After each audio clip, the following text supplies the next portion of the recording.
বন্ধুরা আবারও একটা দুর্ঘটনা। কাটলিছে মারাত্মক একটা ভয়ঙ্কর রাসেলস ভাইপারের ছোবল। কাটলিছে আমাদের পশ্চিমবঙ্গেরই এক তরতাজা যুবক আজকে মৃত্যুর সঙ্গে পাঞ্জা লড়ছে হসপিটালের মধ্যে। কাটলিছে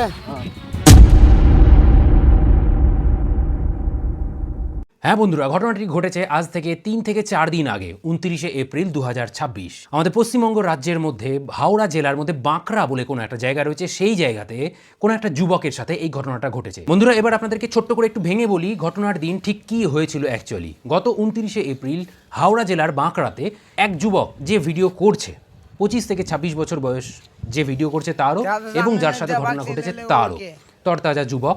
তো যে যুবক ভিডিও করছে সম্ভবত সে দারু খেয়ে রয়েছে, সে হয়তো ড্রাঙ্ক হয়ে রয়েছে, তার কথাবার্তা শুনে আন্দাজ করছি আমি। তো সে ভিডিও করছে, হঠাৎ সে একটা বড় সাইজের একটা ম্যাসিভ সাইজের একটা রাসেলস ভাইপার বা চন্দ্রবোড়া সাপ সে দেখতে পায় তাদের পাড়ার মধ্যে, জঙ্গল থেকে রাস্তার মধ্যে উঠে চলে এসেছে। সেই সাপটার ও মদ খেলে তো জানেন আমাদের শক্তি দ্বিগুণ তিনগুণ বেড়ে যায়, মনের শরীরের সবই। তো সে সাহস করে সেটার ভিডিও ক্লিপ বানাতে থাকে এবং সে আশপাশ থেকে দেখতে পাচ্ছেন, মানে ভিডিওর মধ্যে আপনারা শুনতে পেয়েছেন যে ডাকছে, এই আয়, ওই আয়, এ দেখ সাপ সাপ, এ দেখো সাপ, ও দেখো সাপ, হ্যাঁ এইসব বলে বলে সে ডাকছে। লোকজন জড়ো হয় সাপ দেখার জন্য। এবার যত লোক জড়ো হয়েছে তত সবার শক্তি, মানসিক শক্তি, শারীরিক শক্তি সবই বেড়ে গেছে। যত লোক জড়ো হয়েছে তত শক্তি তাদের বেড়ে গেছে, কনফিডেন্স বেড়ে গেছে। তো কনফিডেন্স বাড়া তো ভালো, কিন্তু ওভার কনফিডেন্স কিন্তু ভালো না। কিন্তু সেদিক থেকে আমরা দেখতে পেলাম এখানে যে ভিডিও করতে করতে সে আরেকজনকে উৎসাহিত করছে যে ধর ধর, পকড়লে পকড়লে, এইভাবে পকড়লে। তো সে আবার কি একজন হয়ে গেছে পিনিকের ক্ষুদিরাম, মানে যার সাথে আজকে ইনসিডেন্টটা ঘটেছে। সে কি করলো, একটা কাঠের পাল্লা, কোনো একটা ভাঙা জানলা বা দরজার একটা তক্তা টাইপের ছিল, সেইটা দিয়ে চেপে ধরতে গেছে। তার উপর আবার কি খালি পায়ে, শুধুমাত্র একটা স্যান্ডেল টাইপের আছে, খালি পায়ে চাপ দিয়ে দাঁড়িয়ে সে ধরছে, সাপটাকে ধরার চেষ্টা করছে। আর জানেন তো রাসেলস ভাইপার সে তো হিট সেন্স করে আরামসে মেরে দেবে। তো এই মুহূর্তে আপনারা দেখতে পাচ্ছেন পাশেই সেই ভিডিও চলছে, কিরকম ভয়ঙ্কর একটা পজিশন, পাটা একদম তার বাইটিং রেঞ্জের মধ্যে রয়েছে, একদম পায়ে চাপ দিয়ে, তক্তার উপর চাপ দিয়ে সে দাঁড়িয়ে রয়েছে এবং সেখান থেকে তার অনেকটা মাথা অবধি, তার অনেকটা লেন্থ বাইরের দিকে আছে। সে আরামসে হিট সেন্স করলো, পায়ের দিকে প্যান্টের উপর দিয়ে সম্ভবত ছোবলটা বসিয়ে দিয়েছে। বর্তমান আপডেট জানাচ্ছি, হাওড়া জেলারই কোনো একটা হাসপাতালে সে চিকিৎসাধীন রয়েছে। ছেলেটা 90% বাঁচার চান্স নেই। আজকে যখন আমি ভিডিওটা বানাচ্ছি তখনও অবধি ছেলেটা জীবিত তো রয়েছে, কিন্তু বলা খুবই মুশকিল যে ছেলেটা আর কতক্ষণ বাঁচবে, বা বাঁচলেও তার পাটা আর থাকবে কিনা, বা তার কিডনি কতটা কি ফেইলিওর হবে কি হবে না, কতটা কি ড্যামেজ হয়েছে, এক্ষুনি কিন্তু কিছু বলা যাচ্ছে না। যে সাপটা ছেলেটাকে কামড়িয়েছে, যারা জানেন না, যারা আমার ভিডিও এতদিন দেখেননি, তাদেরকে আমি জানিয়ে রাখি যে আজকের ভিডিওটা হয়তো আপনার চোখে আজকে প্রথম পড়েছে, তাদেরকে বলে রাখি যে যে দুর্ঘটনাটা ঘটেছে, যে সাপটা তাকে ছোবল বসিয়েছে ছেলেটাকে, সেই সাপটা হচ্ছে রাসেলস ভাইপার, ইংরেজি নাম, বাংলায় নাম চন্দ্রবোড়া। অনেক জায়গাতে শিওর চাঁদা বলা হয়ে থাকে, অনেক জায়গাতে বড়া সাপ, এরকম জাতীয় অনেক কিছু নামে ডাকা হয়ে থাকে।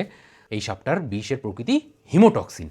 এই সাপটা যদি ছোবল বসায়, মানে এই সাপের বিষ যদি আপনার রক্তে মেশে, তাহলে কি হয়, যদি ট্রিটমেন্ট না হয় তাহলে আপনার শরীরে কি হবে, রক্তকণিকাগুলোকে ও নষ্ট করে দেয় এবং রক্ত লঘু হয়ে সব জায়গা দিয়ে রক্ত বেরোতে থাকে, মানে দাঁতের মাড়ি, নাক, চোখ, সমস্ত যত ছিদ্র রয়েছে সেই ছিদ্রগুলো দিয়ে আপনার শরীরে রক্ত বেরিয়ে আসতে লাগবে, যদি না আপনার শরীরে অ্যান্টিভেনাম পৌঁছায় তাড়াতাড়ি।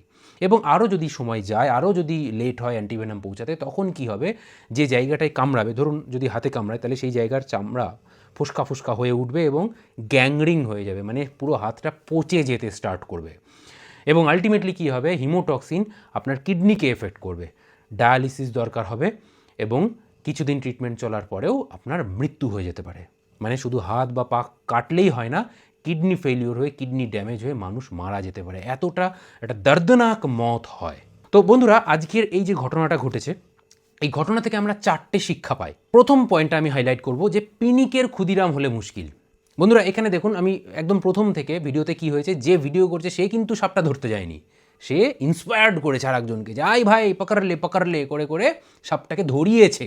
মানে দেখুন, আপনি যদি পিনিকের ক্ষুদিরাম হন, মানে আপনাকে পিনিক দিয়ে অনেকে তাল গাছে, খেজুর গাছে তুলে দিতে চাইবে, কিন্তু আপনার উপর ডিপেন্ড করছে যে আপনি তাল গাছে উঠবেন কিনা, বা ওঠার পর সেখান থেকে নামতে পারবেন কিনা, বা উঠলে কি কি হতে পারে না হতে পারে, এই জিনিসগুলো আপনাকে ভাবনা চিন্তা করে তারপর কিন্তু কাজ করতে হবে। মানে কারোর কথাতে শুধুমাত্র প্ররোচিত হয়ে যদি আপনি নেমে পড়েন যুদ্ধক্ষেত্রে, তাহলে কিন্তু আপনার সেই যুদ্ধে জয় হওয়ার সম্ভাবনা খুবই কম। মানে আপনাকে আগে তার রেজাল্ট সম্পর্কে ভাবনা চিন্তা করে সেই পথে এগোতে হবে। আজকে যদি ছেলেটা যদি সাপ দেখা মাত্র যদি ওইভাবে প্ররোচিত না হতো, তাহলে কিন্তু দেখুন আজকে কিন্তু ছেলেটা একটা সুস্থ স্বাভাবিক জীবন ছিল, 25-26 বছর কি এমন বয়স, সে কিন্তু তার স্বাভাবিক জীবনটা লিড করতে পারতো। নেক্সট যে পয়েন্টটা, আপনার বন্ধুরাই কিন্তু আপনার আশেপাশে সব থেকে বড় শত্রু হয়ে দেখা দিতে পারে। হ্যাঁ, দেখুন এখানে যে ছেলেটা সেই পাড়ারই ছেলে, অনেকগুলো ছেলে ওখানে জড়ো হয়ে গেছিলো এবং তারা কেউ কিন্তু ছেলেটাকে বাধা দেয়নি যে না ভাই ধরিস না, না ভাই ধরিস না, এটা একটা বিষধর সাপ, ধরতে গেলে তোর জীবনটা চলে যাবে, সেই কথাটা কিন্তু কেউ বলেনি। মানে তার বন্ধুরাই কিন্তু এক্ষেত্রে দেখুন তার জীবনটাকে আজকে নিয়ে নিতে বসলো কিন্তু। তো বাস্তব জীবনেও এরকম আপনাদের সাথেও কিন্তু এরকম অনেক ঘটনা ঘটে থাকতে পারে, তাই সতর্ক থাকবেন। আপনার পরিচিত বন্ধু মহলই কিন্তু আপনার কিন্তু মারাত্মক লেভেলের বড়, সব থেকে বড় শত্রুতে পরিণত হয়ে যেতে পারে। তাই আপনাকে চোখ কান খোলা রেখে চলতে হবে। আপনার বিচার বুদ্ধি, নিজস্ব যে বাস্তবসম্মত যে বোধ বুদ্ধি রয়েছে, সেই বোধ বুদ্ধিটাকে কাজে লাগিয়ে আপনাকে কিন্তু যে কোনো কাজ করার আগে সেই কাজটা ভেবে চিন্তে করতে হবে। 3 নম্বর যেটা আমরা এখান থেকে জানতে পারি যে অল্প বিদ্যা ভয়ঙ্করী, উড়নেওয়ালা সাপ, এরকম টাইপের অনেক কিছু ওরা বলছিল। ওই যে ছোবলটা যেভাবে মারলো উড়ে এসে, ওরা বললো উড়নেওয়ালা সাপ। দেখুন সাপটা উড়নেওয়ালা সাপ না, কিন্তু হ্যাঁ এ 1 সেকেন্ডেরও 10 ভাগের 1 ভাগ সময়ের মধ্যে আপনাকে বাইট করে আবার আগের পজিশনে চলে যাবে, আপনি কিছু বুঝতেও পারবেন না। এতটাই ফাস্ট অ্যাটাকিং রাসেলস ভাইপার। তো সেক্ষেত্রে ওই যে অল্প বিদ্যা, ছেলেগুলোর মধ্যে অল্প বিদ্যা রয়েছে, সাপটাকে তারা চেনেই না। এটা যে কি মারাত্মক লেভেলের যমরাজ, কি মারাত্মক লেভেলের ভয়ঙ্কর, আমরা যারা রেস্কিউ করি তারাই ওই সাপটাকে রেস্কিউ করতে যেতে ভয় পায়। মারাত্মক লেভেলের সতর্ক হয়ে সেই সাপটার গায়ে হাত দিতে যায়। আর সেক্ষেত্রে এরা কিছুই জানে না, একদম নোভিস। সেই সাপটাকে কি করলো, ওরা ভেবে নিয়েছে কোনো নির্বিষ কোনো সাপ এবং জাস্ট ছেলে খেলা করে একটা ছেলের জীবনটাকে মৃত্যুমুখে ঠেলে দিল। তাই অল্প বিদ্যা ভীষণই ভয়ঙ্করী, সেটা কিন্তু আজকের এই ঘটনা থেকে প্রমাণিত হলো। তাই না জেনে, না বুঝে বা কম জেনে বেশি জানার ভান করতে যাবেন তো এইরকমই সিচুয়েশন কিন্তু আপনার সাথে হতে পারে। 4 নম্বর এবং লাস্ট যেটা আমরা এখান থেকে জানতে পারি যে ওভার কনফিডেন্স ভালো না। দেখুন কনফিডেন্স ভালো, আপনাকে আমরা সবসময় ইন্সপায়ার্ড করি মানুষজনকে যে কনফিডেন্ট হন, বি কনফিডেন্ট। হ্যাঁ, কনফিডেন্স যদি আপনার মধ্যে না থাকে তাহলে আপনি জীবনে কিছুই করতে পারবেন না। কিন্তু যদি আপনার মধ্যে ওভার কনফিডেন্স চলে আসে, মানে আপনি যতটুকুনি জানেন তার বেশি জানার ভান করছেন, তখনই কিন্তু ভাই গন্ডগোল কেস হয়ে যাবে।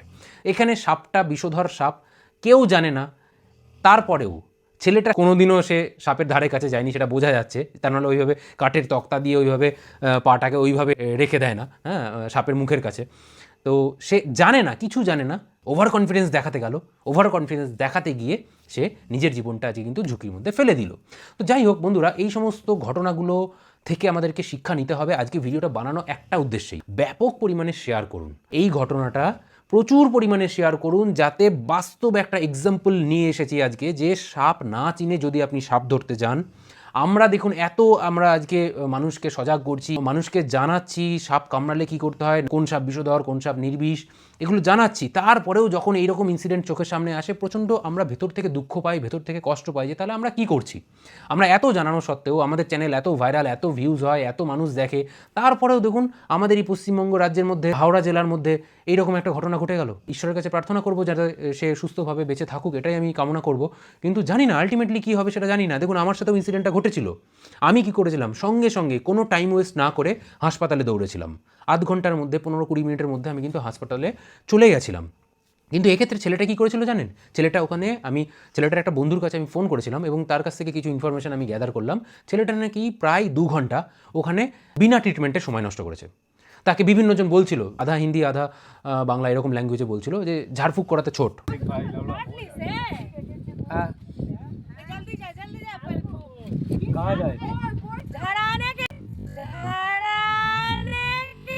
এখনও দেখুন এরকম একটা বিষধর সাপের কামড়ের পর তারা ঝাড়ফুঁক করাতে ছুটছে।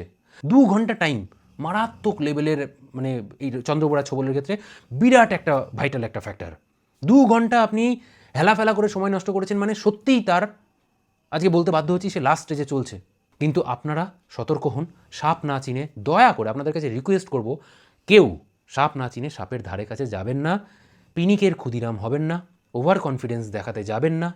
আপনার বন্ধুরাই আপনার শত্রু হয়ে উঠতে পারে, বন্ধুদের সমস্ত কথাতে নেচে উঠবেন না। আর অল্প বিদ্যা ভয়ঙ্করী, তাই অল্প বিদ্যা থেকে বেরিয়ে আসুন।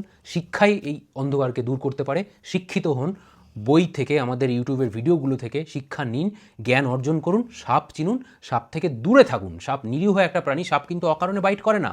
ছেলেটা যতক্ষণ ভিডিও করে যাচ্ছে সে কিন্তু ছুটে এসে বাইট করতে পারতো, সে কিন্তু করেনি। রাসেলস ভাইপারটা কিন্তু কোনোদিনও বাইট করেনি, কোনো সাপই ওইভাবে বাইট করে না।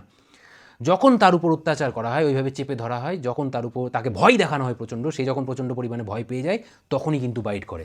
তাই ভিডিওটা প্রচুর পরিমাণে শেয়ার করে এই ঘটনার পুনরাবৃত্তি যাতে না হয় সেটা আপনাদের দায়িত্ব। দয়া করে আজকে রিকোয়েস্ট করবো আপনাদের সবার কাছে, ভিডিওটা প্রচুর পরিমাণে শেয়ার করুন আপনার বন্ধু বান্ধব প্রিয়জন মহলে, যাতে এই ধরনের ইনসিডেন্ট ভবিষ্যতে আর আমাদেরকে না দেখতে হয়।